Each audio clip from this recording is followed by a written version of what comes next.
here.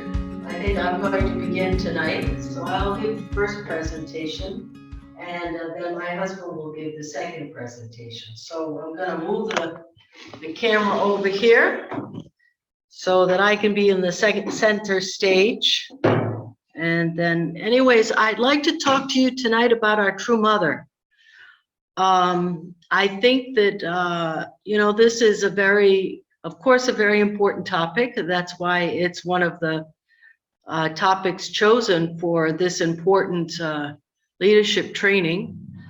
And, but for me, it's something that's, of course, very personal, being a woman, and to see the transition in our movement in the last, let's say, 10 years or so. Of course, we see that Women's Federation was started in 1992, and that was the beginning of the women's era. But honestly, not much changed in our movement at that time. I believe maybe something cosmically changed, but things didn't really change until Mother took the reins of our movement. So today I want to share with you a very important presentation that was given a while ago. Actually, I don't know when it was given, to be honest with you. Whoops, but it was given by Dr. Andrew Wilson to the Chunilguk Leaders Meeting. And this was very important. It's the theological significance of True Mother. Now, I'm not giving you the whole lecture, but I do feel as though it's very important as leaders that we understand what our mother's qualification is to be in the position that she's in.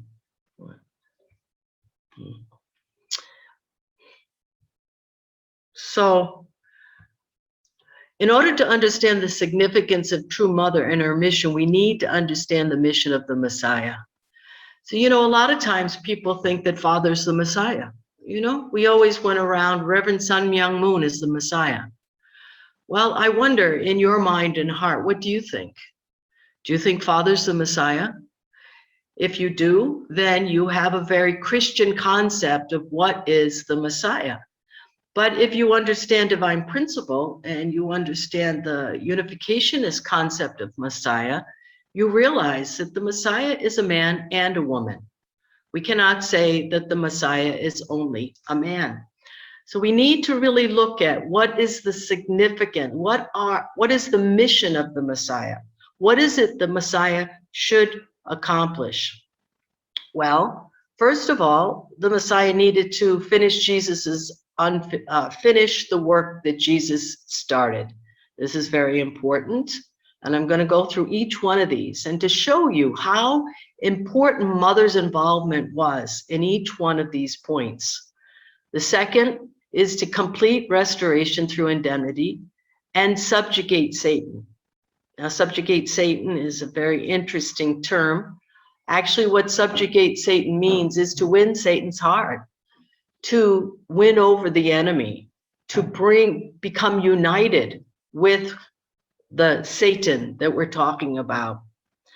And the third mission of the Messiah is to save all of humankind, to bring humankind back to their original position, to allow us to live in the kingdom of God again, to live in the Garden of Eden, or shall we say, live in Chunilguk.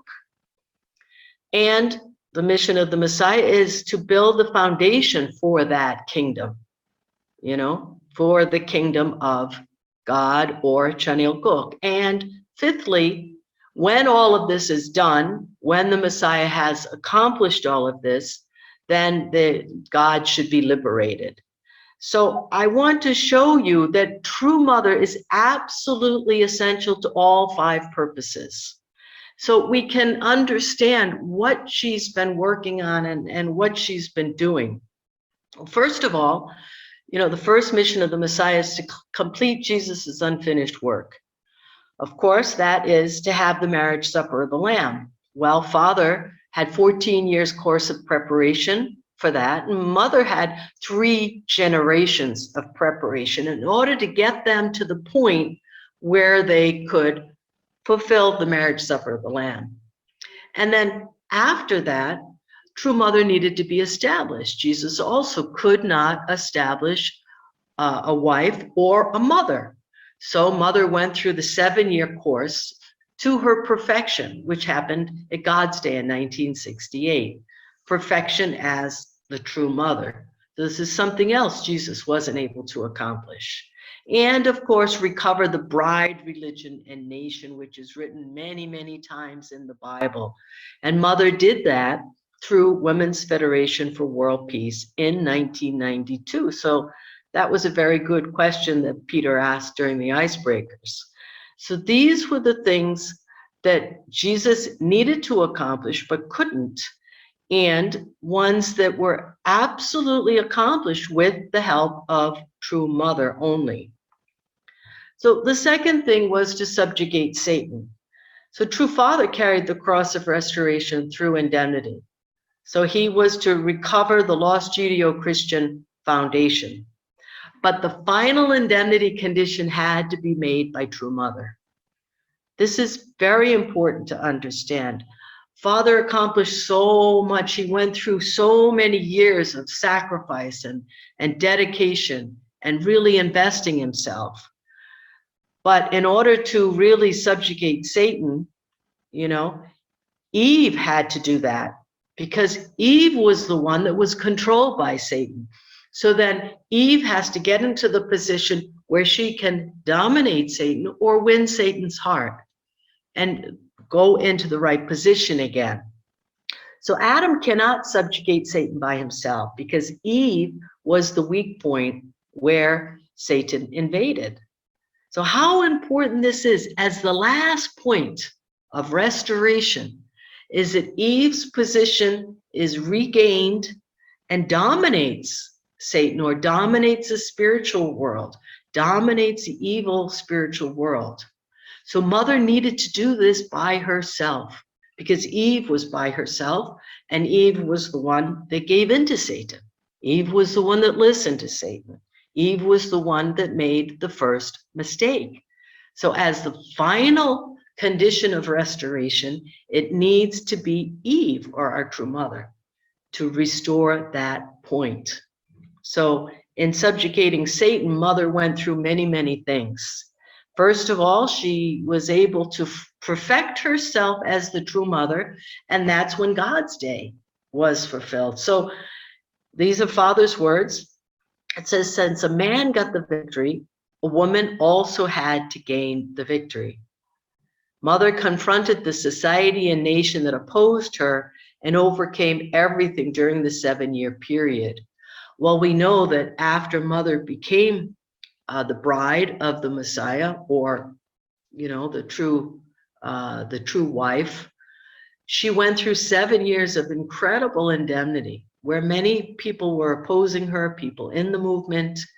She sacrificed greatly during those first 7 years. She had 7. She gave birth to 7 children. Also, she had many miscarriages, and she was opposed. There were many people that were against her, especially, first of all, because she had a girl. This is not what she should have done. And of course, she had some support, but most of, especially the women in the movement, were against her, watching her, checking her, seeing everything she did. But after 7 years, she was able to win their hearts, and she was able to win their trust. So these are Father's words. When, for the first time in history, God and man could believe in a woman 100%, God's Day could be established. This is an incredible statement.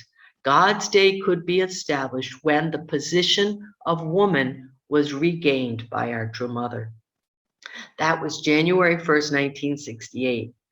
Mother and I could obtain God's seal as a true, perfected family, and we could take our position on the earth. That's the significance of God's Day, 1968. That was many, many years ago. How much mother went through during those first 7 years. She had to really obey completely and willingly obey in faith our true Father. During that time, I'm sure you heard that she wasn't able to sleep together with Father in the same room. At some point, she was asked to go to another building, and she stayed with her mother. She wasn't even allowed to come into the same, bedroom with father. And, she could keep that position, not because father explained everything, because she knew herself what needed to be done. And she mentioned this. She said from the first day when she was blessed with father, she understood her position. True mother knew because God, Daimonim, and her grandmother had raised her to be that way. Not that they told her everything that she needed to do, but she was raised to be obedient in faith, to keep her position, and to have that character of a restored Eve. So mother had her own portion of responsibility to unite with God and Father, and she did that 100%. I mean, I can't imagine how difficult that must have been for a young girl her age that married a man that was so much older than her that she didn't know. Of course, she had faith that he had the position of the Lord of the Second Advent, but how much she must have struggled in her heart. So lonely, so miserable. But through this, through her willingness to be obedient in faith, she could gain this position. So just as God did not explain everything to Eve in the garden, Father didn't explain anything to Mother, but Mother understood because of her pure heart, because of her foundation of 3 years of preparation, and because of the way she was raised by her mother and her grandmother. So True Father gave True Mother an award for her cosmic level victory. Mother established the condition through the 80 city speaking tour to make even Satan surrender to God, true parents, and humankind. So this is 1999. Father said, therefore, we are holding a ceremony honoring this victory. It is a ceremony for proclaiming and celebrating true parents' cosmic victory. So Mother went on this 80 city speaking tour, which was an incredible indemnity condition, going out, testifying to our true Father, speaking to the truth to all the nations of the world. And after that, she was given this very incredible award for her cosmic level victory. This, on a whole new level, a cosmic level, she was able to subjugate Satan. So the third point in the Messiah's mission is salvation. Well, what is salvation? Salvation, we know, is receiving the blessing or the change of lineage. Blessing to us is like baptism, where we are able to get rid of our original sin, or in second gen case, you're able to establish the second blessing, and you have permission to make your own lineage or to continue the lineage of God. So we receive rebirth through perfected parents. We cannot receive rebirth through fallen parents. So True Mother is absolutely required, of course, if parents are father and mother. So father alone, of course, cannot give rebirth. So salvation based on True Father alone is only spiritual, just like in Jesus's level. So to deny mother is to deny the very basis of salvation. So if we talk about rebirth, we have to admit that rebirth has to come through perfected parents, a perfected man and a perfected woman. We cannot have a change of lineage without that. And true parents need to have complete resemblance to God. So there has to be complete resemblance between Heavenly Parent and our true parents. They have to be the same. Now, if we are going to engraft ourselves into God's lineage, then true parents on the earth must be one with Heavenly Parent. So through that, then we can change our lineage to God's lineage. This is absolutely important. So true parents have to resemble God. So isn't God male and female? Heavenly Parent is both father and mother. So there must be a father and mother on earth. There must be duality. And of course, true parents have the attributes of being absolute unique, unchanging, and eternal. They have absolute faith, love, and obedience, and authority over heaven and earth. So these are the attributes of God, and true parents have these same attributes because they have to resemble God in order to be able to give us rebirth or change our lineage. So how can true parents be the progenitors of God's lineage? Well, first of all, they have to resemble God, but also they must become one themselves. God and true parents must become one. There has to be a vertical true parents and a horizontal true parents. So our true parents must also be the parent of the cosmos, the parents of heaven, earth, and humankind. So they have to completely resemble true heavenly parents. So it's not just father, but also mother. Mother is in that exact same position, male and female. God created them. So to be in this position, to be able to give salvation or to change our lineage, there must be mother and father who both completely resemble God, who have become one and therefore reflect God on the earth. And also, they have to be, God's only begotten son and daughter. So true parents are the unique starting point of God's lineage. They're the first ones, male and female, united with God, the beginning of the new lineage, the root of the new unfallen humanity. So they have to stand as God's first son and first daughter. But you understand, it has to be the only begotten daughter for a while, the only daughter and the only son that came from God. This is begotten, means to come from God. So they must experience that reality from birth, childhood, while they were engaged, marriage, and parenthood, as God's only begotten son and daughter, the only one on earth that has that unique and precious relationship. Everyone was so surprised when Mother said, she was God's only begotten daughter. Well, why were they so surprised? Father had said that many times before. But having Mother stand there as a woman and say she was God's only begotten daughter was a shock, because we had not thought of Mother as being equal to Father. We had not thought of Mother in all those years as standing in the same position as Father. So Mother had many experiences. There are many things we learned from her life. Damon was told in a dream, this child is the Lord's daughter, or God's daughter, and you are her nursemaid. And Satan attacked Damon, trying to kill Mother, trying to destroy Mother, get her off the face of the earth. Hohobin's mother blessed true Mother at the age of 6 and said, you are heaven's bride. All these things happened as Mother was growing up. But we didn't really understand what this meant when we studied Mother's life. And Damon raised her with awareness of her special tradition. And even after 1 month after Mother's birth, her mother, Damon, had a dream. And Kim Songdo of the New Jesus Church appeared to her in white clothes on a white cloud and said, Sune, you must have worried a lot about your baby, but don't you worry. She is the daughter of the Lord, and you are like her nursemaid.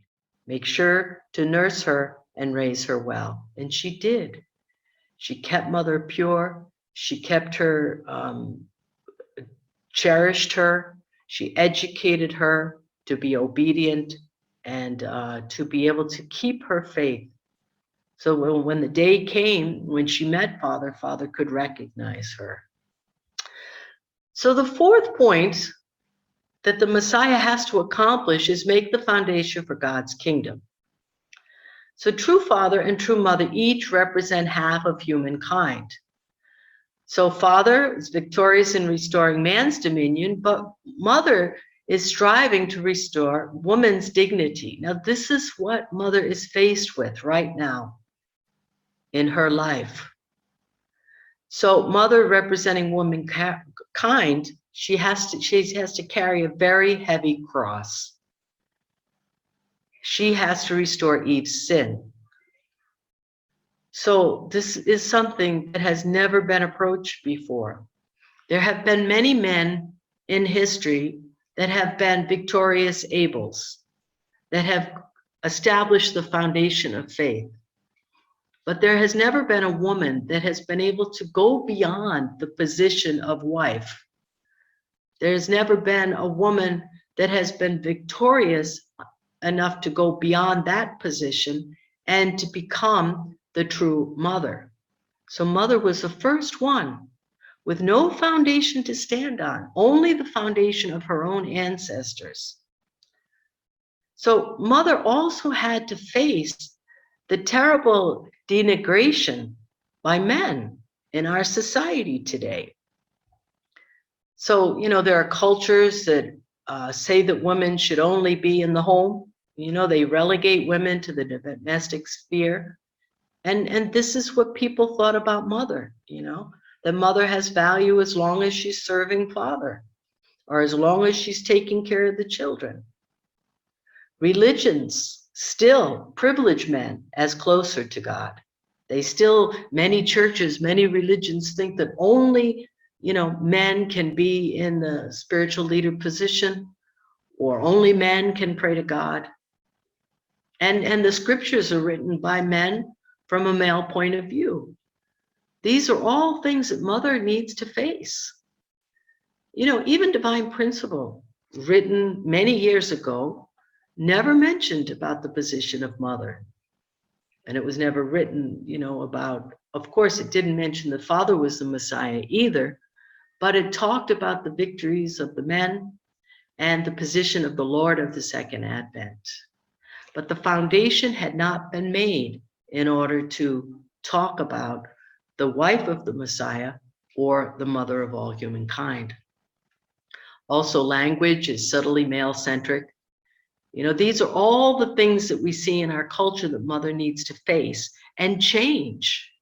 This needs to be changed. This needs to really be reviewed and considered.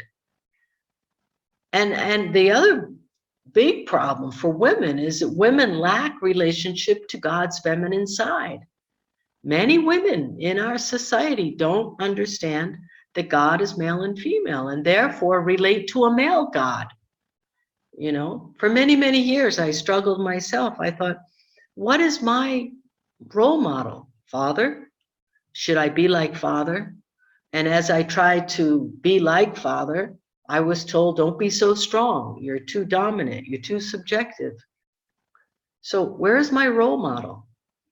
I didn't have the concept that there was that I knew God was male and female, but it was very hard for me to relate to that female aspect of God because I didn't see that model. So mother also faced this cross for womankind. She had to completely understand this and find that mother God. So true mother made the condition herself, and she restored the dignity of Eve. So through the rally for the advancement of the globalization of the true family in 80 cities around the world, true mother won the supreme victory over the highest level of Satan's world. She attained this position based upon recognition by God, Satan, and all people that she had fulfilled her responsibility as the true mother.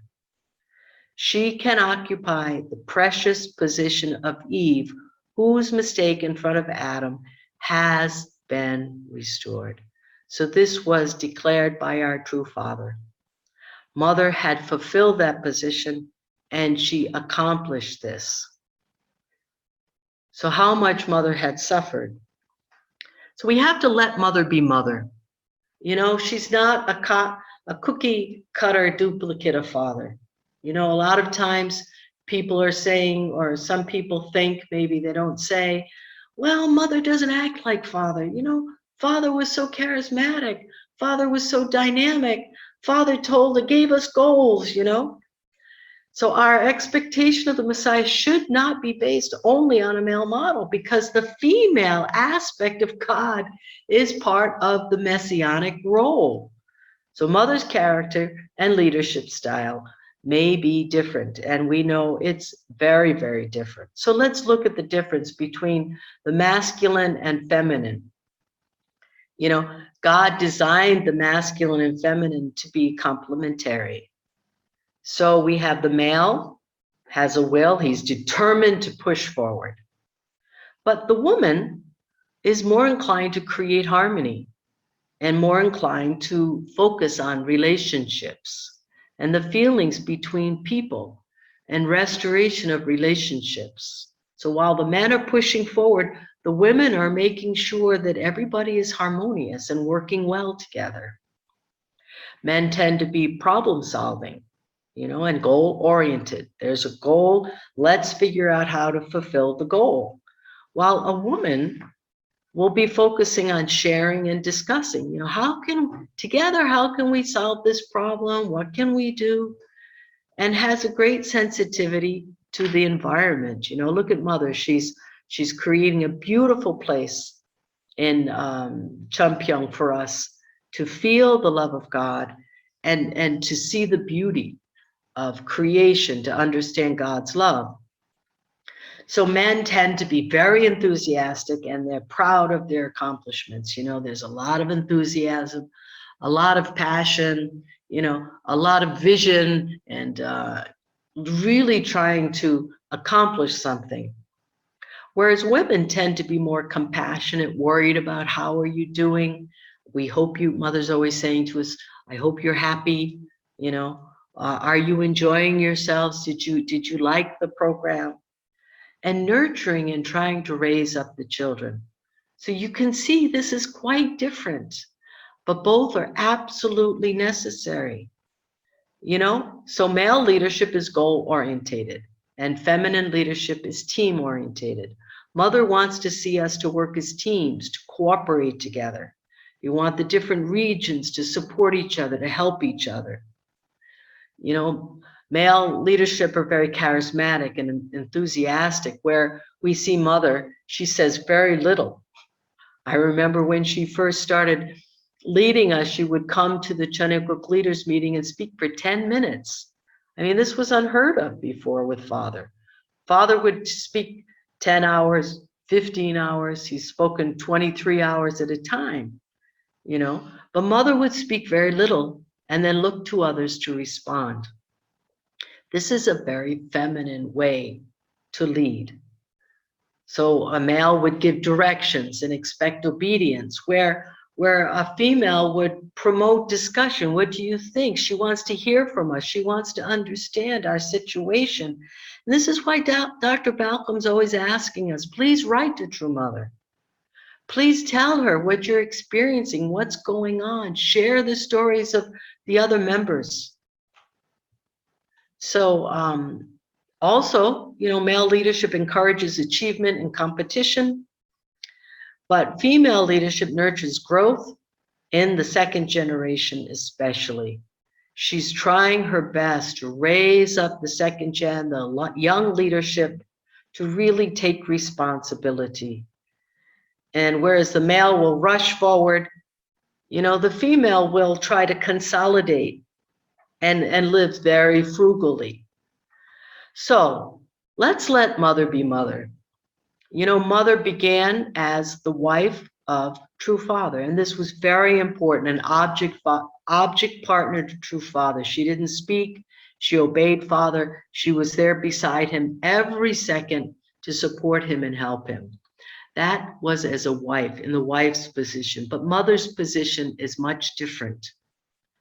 So now our True Mother, five more minutes. Thank you.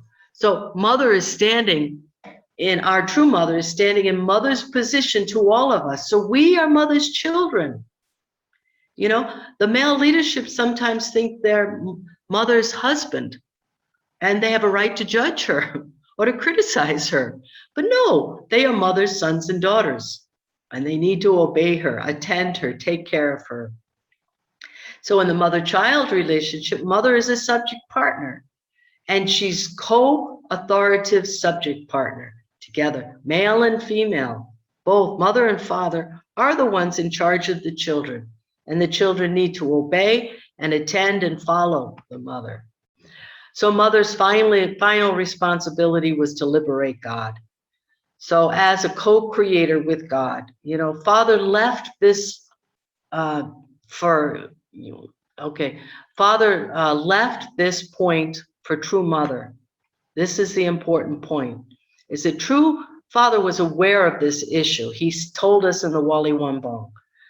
And peace among the children requires mother's active involvement, So mother liberated God to be our heavenly parent. Why did Father leave this portion of the principle to be proclaimed by mother? For the dignity of Eve and womankind. Father left this part of restoration for mother so that she could stand as the true mother of all humankind. So mother's position to know Heavenly Mother as she is her embodiment on earth. So now we have this incredible responsibility or opportunity to really be able to know the true mother of all mankind. So also mother liberated God by officiating at Foundation Day. With absolute faith, despite Father's passing, true mother stood as true parents on earth to proclaim Foundation Day. I don't know if you were there, if you saw this, but mother stood there with all her power and all her love and all her might alone to proclaim Foundation Day. It was a very devastating moment for her, but she had complete faith in true Father, and she understood that she had to do this. So mother liberated God by officiating at Foundation Day. And after Foundation Day, the most important part of the providence is the liberation and elevation of women. So this is really what we have to work on, because this is the real problem in our society today. So mother's providential role is crucial for this time. We need to support her. We need to proclaim our true mother as the model for the world, the mother of peace, the mother of unification.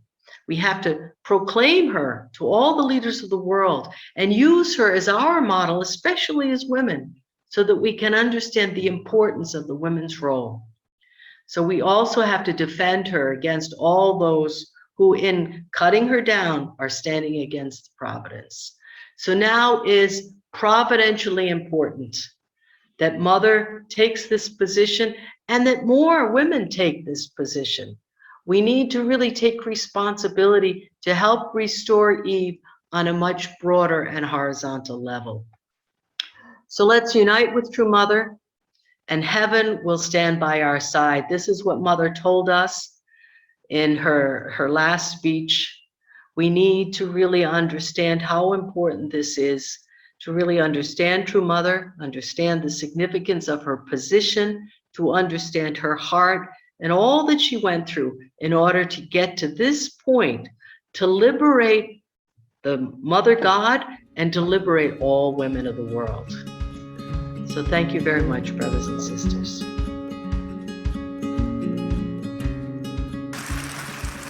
I crossed the Pacific and stepped onto American soil. Speaking in the 8 largest cities of the U.S., I announced that the era of women was near and what it means for men, women, and God. I planted in their hearts the seeds of female leadership that is necessary to complete the salvation of the world. Ladies and gentlemen, at the dawn of the completed testament age, the time has come for each family to take up the messianic mission of completing the work of salvation all over the world. After restoring your family, the next step is to restore your tribe, nation, and world. We call this process tribal messiahship. In the completed testament age, the mother's role will be crucial. She must unite her children and her husband and link her family with the true parents. Already, we have sent thousands of tribal Messiah missionaries around the world. Soon, the original ideal of the family will be achieved worldwide. As the world enters the completed testament era. We will live with God again.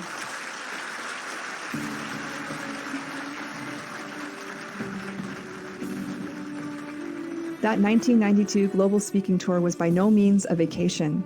It covered 113 cities, 24 time zones, venue upon venue, check-in upon check-in, crowd upon crowd, schedule upon schedule, pressure upon pressure. I was speaking on the value and mission of women, the way to peace in the family and world, and the love of Heavenly Parent. This was to open the gates for the world's people who are stranded as lonely orphans, to welcome them into the loving, liberating embrace of true parents. Only when we receive God's blessing in marriage can we leave the orphanage and receive our inheritance as the sons and daughters of God who enjoy true happiness. Standing before True Father's holy body in 2012, I promised, in tears, by the end of my days, I will absolutely bring about the settlement of Chunoguk on this earth. Whenever the opportunity arises, I repeat these words. After True Father's ascension, I set forth like a female Don Quixote, spreading our teachings and embracing the world. I have lived every day with my promise to Father Moon in mind. 경외하옵는 하늘 부모님, 만왕의 왕이신 천지인 The King 참 부모님, of King, the true parents of heaven, earth, and humankind, the King of peace, 성은이 만국 하나이다. 하늘 부모님께 고하노니 I pray to the heavenly parents 국호를 천일국으로 정하였으며 that he has to set 국화는 God's nation as a 장미와 Chanuguk, 백합으로, 국조는 학으로 and the symbol as the crane, 국기를 and the Chanuguk flag, 국가를 and the Chanuguk nation. 하늘 앞에 봉정. I offer them to the heavenly parents. 오늘 Today, 2013년 on 2013, January 13, by the heavenly calendar, 천일국 원년을 and 선포합니다. I proclaim the first year of Chanuguk. 역사적인 천일국이 천상천하에 선포되었습니다. The historic proclamation of Chanuguk has been made to all of heaven and earth.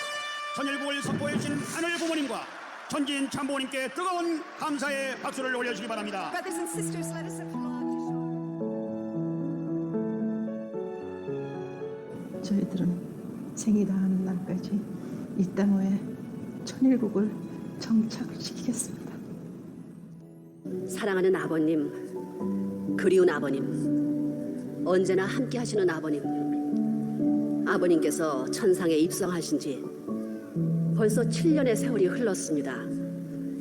이 천주에 당신께서 흘리신 땀과 눈물이 배어있지 않은 것이 없습니다. 오늘따라 아버님이 더욱 그립습니다.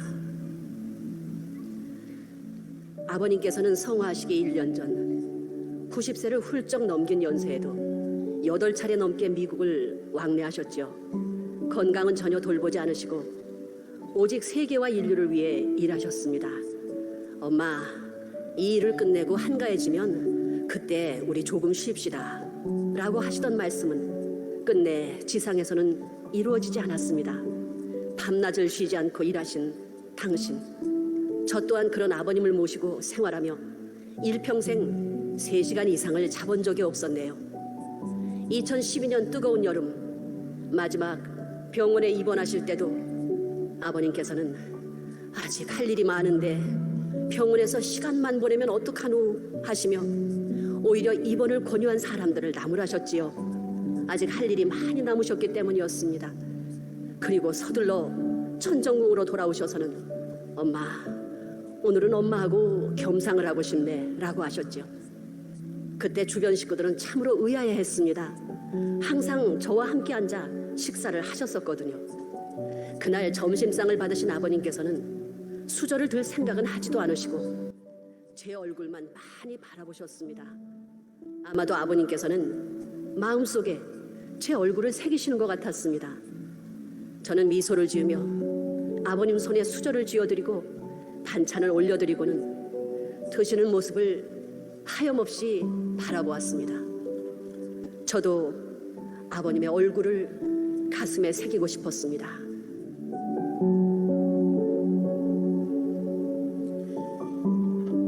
유난히도 볕이 강했던 날, 아버님께서는 한 키가 넘는 산소통을 대동하고 따가운 햇볕을 받으며 청평호수와 청심중고등학교를 시작으로 청평단지를 두루 둘러보셨지요. 그리고 천정궁으로 돌아오시어 하늘이여 축복하소서, 끝을 맺게 허락해 주시기를 부탁드립니다 라는 기도 후 녹음기를 가져오라 하시고 복귀 섭리의 사명을 다 이루었다라는 마지막 기도를 저와 함께 올리셨습니다. 그리고 엄마 고마워요, 엄마 잘 부탁해. 아버님께서는 힘겨워하시면서도 너무 미안하고 정말 고맙다고 연이어 말씀하셨습니다. 저는 아버님의 손을 더욱 굳게 잡으며 다정한 말과 눈빛으로 안심시켜드렸지요. 아무 걱정하지 마세요. 아버님께서는 그렇게 하늘 부모님 품에 안기셨습니다. 그리고 천성산 본향원에 잠드셨습니다. 아버님 성화 후 새벽이면 저는 본향원에 올랐습니다. 가을이 되면 폭풍이 몰아치고 겨울이 되면 한방눈이 쏟아져 쉬어야 할 이유와 핑계는 참으로 많았지만 어김없이 새벽이면 본향원에 올랐습니다. 성화 후 40일 동안 아침 저녁으로 상식을 올렸고 아버님이 그리울 때면 수없이 본향원을 오르내리며 아버님과 많은 이야기를 나누었지요. 그렇게 해서 아버님의 생각이 제 생각이 되었고 제 생각이 아버님의 생각이 되었습니다. 햇볕이 따스한 날, 바람이 부는 날, 갑작스레 천둥 번개가 치고 장대비가 쏟아지는 날, 한방눈이 하늘을 새하얗게 덮던 날, 그럼에도 저는 아버님 성화 후 1095일 동안 한 번도 심혈을 거르지 않았습니다. 그리고 1970년대 아버님께서 걸으셨던 미국 라스베가스에서 뉴욕까지 5,600km를 횡단했고 아버님과 함께 올랐던 알프스 산맥의 12봉우리에 올랐습니다. 그리고 당신과 약속했던 초창기 교회로 돌아가 신령과 진리로 교회를 부흥시키겠다고 다짐했습니다. 성화 3주년, 저는 이제 아버님께서는 그동안 외로우셨던 하늘 부모님을 위로해드리시고 성령의 대상으로 자유로워지시기를 간구했습니다. 그리고 아버님을 위해, 하늘 부모님을 위해 2020년까지 7개국 국가복귀를 승리할 것을 결의했습니다. 동에서 서로, 남에서 북으로 저는 쉴 새 없이 세상을 품으러 다녔습니다. 입안이 헐고 다리가 붓고 서 있을 수조차 없는 어려움이 있었지만 저는 쉴 수가 없었습니다. 아버님과의 약속, 아무리 뜻이 힘들어도 내 대해서 끝을 보겠다는 그 약속을 지키기 위해서였습니다. 기필코 제가 이루어드리겠다. 그것을 위해서 저는 변하지 않을 것이다 라며 수없이 다짐하며 살아왔습니다. 당신이 사무치게 그리울 때면 달을 벗삼아 대화하며 아버님의 성체를 앞에 두고 제가 했던 약속, 생이 다하는 날까지 천일국을 이 땅에 정착시키겠다는 그 결의를 되뇌이며 살아왔습니다. 그렇게 살다 보니 아버님 벌써 성화 7주년이 되었습니다. 아버님은 아시죠? 아버님 성화 이후에는 참으로 형언할 수 없어 나만 나의 다른 입장이었습니다. 황막한 사막에 모래 태풍이 불어오는데 눈을 뜰 수 없는 환경에서 작은 바늘 하나를 찾아야만 하는 심정이었습니다. 하지만 아버님, 저는 찾았습니다. 찾아야만 했습니다. 2020년까지 7개국을 반드시 복귀하겠다는 저의 결의는 모든 축복 가정을 신종종 메시아로서 천보에 입적케 하겠다는 저의 결의는 아버님을 위한 제 선물입니다. 이 선물이 하늘 부모님에 대한 당신의 효정의 삶이 온 누리의 희망의 빛이 되기를 기도합니다. 아버님 사랑합니다. 아버님 사랑합니다. 사랑합니다. Thank you for sharing this beautiful